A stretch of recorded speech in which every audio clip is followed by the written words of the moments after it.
Good morning दोस्तों। आज सुबह सुबह मैं उठी तो कनक हमारे घर में आई हुई थी।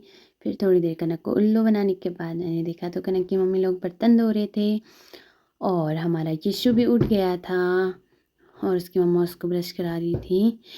उसके बाद आज मौसम बहुत प्यारा लग रहा था, धूप काफ़ी तेज आई हुई थी और मैंने गुंजा को भी घास डाल दिया था।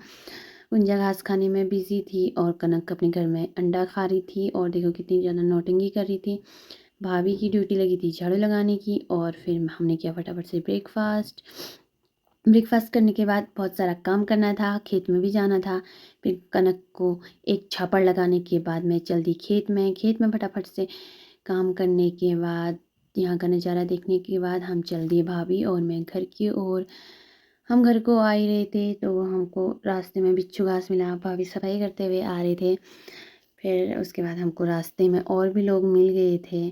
फिर हम बातें करते हुए आ गए थे घर की ओर और धूप इतनी ज़्यादा थी ना, इतनी ज़्यादा गर्मी लग रही थी, पानी प्यास भी लग गई थी। ये है हमारे वहाँ का मिनी झरना और हमारे यहाँ के खेत और वो नीचे रजनी भाभी हैं जो पता नहीं वहाँ से क्यों चिल्ला रही हैं। फिर मैं घर गई तो देखा यशु नौटंकी करने में लगा हुआ था और यशु लोगों ने आज पंप निकाला हुआ था तो यशु पंप से दवाई छिड़क रहा था, मक्खियों को मार रहा था। उसके बाद यशु को लग गई थी भूख, मैंने उसके लिए काटा कच्चा आम। फिर मैं उसके लिए आम कट कर रही थी तो उसको इतना मन था, उसकी शक्ल देखने लायक थी। फिर उसके बाद मुझे नहाना भी था, नहा धो के मैं भी तैयार हो गई थी और आज भी लंच भाभी ने बनाया हुआ था और इतनी खतरनाक धूप। फिर भाभी ने इतनी टेस्टी सी चटनी बनाई थी और मैंने भी टेस्ट की, बहुत टेस्टी लग रही थी। और घर में आज ताई भी आए हुए थे तो फिर हमने ताई से भी बातें की, चटनी इतनी अच्छी लगी कि मैंने तो कितने ही बार खा ली थी। उसके बाद भाभी ने कहा कि आप अपने ही घर लेके जाओ क्योंकि इतने बार भाभी दे नहीं सकते थे। फिर ताई को घर जाना था, ताई जाने लगी घर, बाय बोल के ताई चले गए घर और यशु लंच करने लग गया।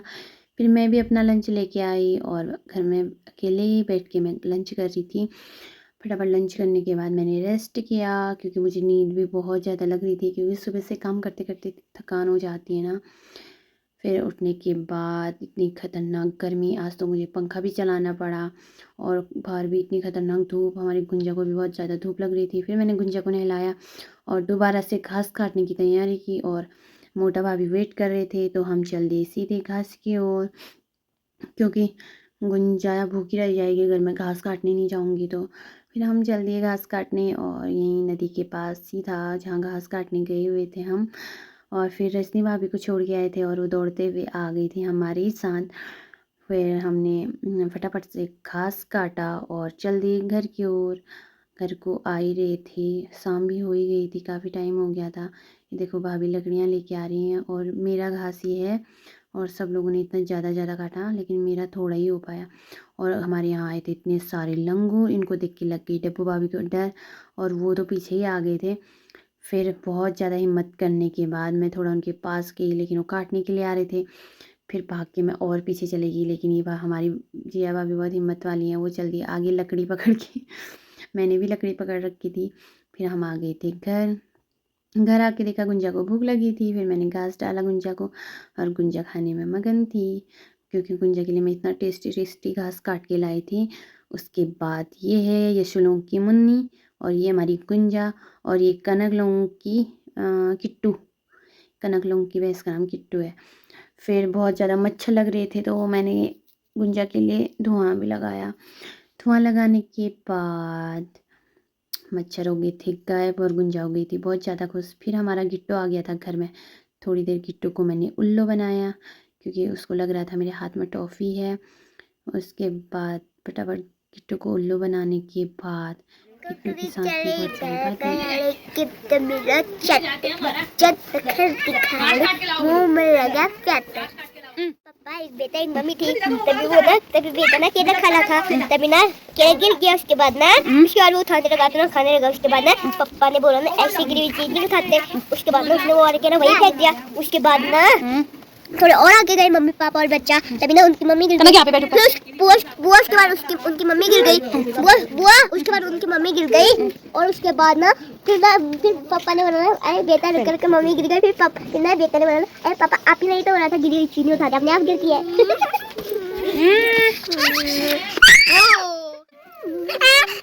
आ रहे हैं, इतना बैठो का नहीं आ रहे हैं।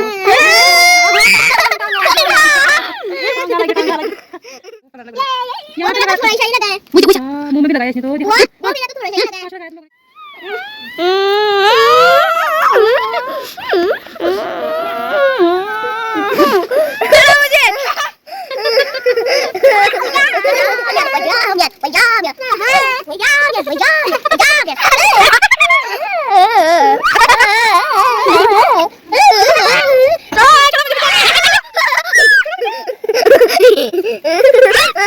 मैं किसी बुआ मैं किसी बुआ करो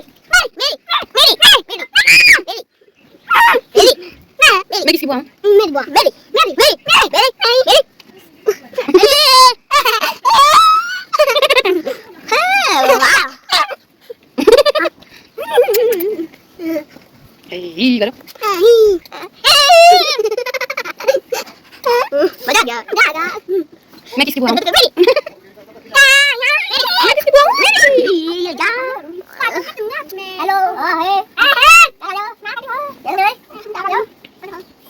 गंदा बच्चा।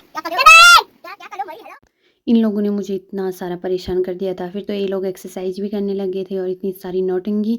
कनक तो सोई हुई थी क्योंकि कनक को लगी थी थकान। फिर थोड़ी देर में कनक को भी शरारत करने का मन हुआ और कनक भी उठ गई थी। कितनी नौटंकी करते हैं ये दोनों। इन दोनों की नौटंकी देख के तो मैं दिन भर बोर नहीं होती हूँ। फिर ये बोली थी कि बुआ मेरी वीडियो बनाओ और ये दोनों सो गए थे। फिर मैंने कहा कि मैं तुम लोगों की वीडियो बिल्कुल नहीं बनाऊंगी क्योंकि मच्छर भी लग रहे थे बाहर पे और मुझे बहुत सारा काम भी था कि इन लोगों का तो कुछ काम है नहीं, स्कूल जाना है नहीं क्योंकि इनकी तो है छुट्टियाँ, इसलिए बहुत सारी मस्ती करने में लगे थे। कनक तो ठंड सोई हुई थी, यस्सु भी सो गया था। इतनी सारी नौटंकी करने में लगे हुए थे लोग।